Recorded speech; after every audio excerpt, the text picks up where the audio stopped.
कलसा 9 दिन करावे के बधुआरा पे जलसा आई नवरात धानी भरे के कलसा 9 दिन करावे के बधुआरा पे जलसा।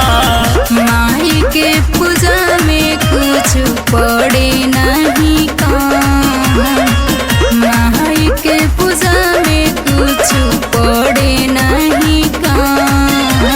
जाता हरा बाजरिया नहीं हो लाल पर चाम जन भूलई हाई लाला की चुनरिया ले ले आई हाई बाला जन भूलई हाई बाला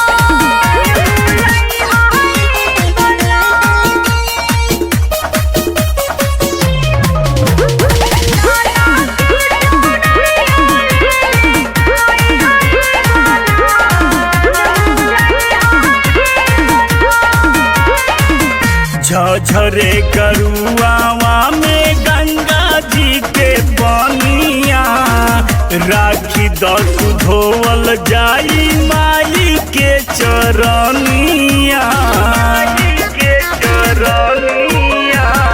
चाहे पिया मैया खातिर दवना मड़ुआवा 9 गो कसैली औरी 9 पत पनवा। लाले ओढ़ौला ले आई हाय बाला बजन भूलई हाय लाला की चुनरिया ले ले आई हाय बाला बजन भूलई हाय बाला।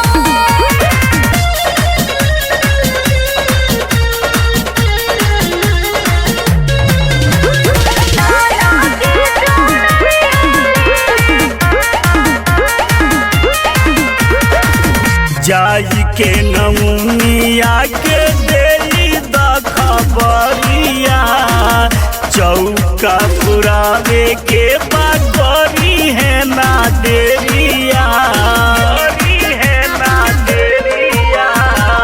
ठीक बात जाई रउआ पंडित जी से बोल दे पूजवा कराई बुआ के माँ के पट खोल दे।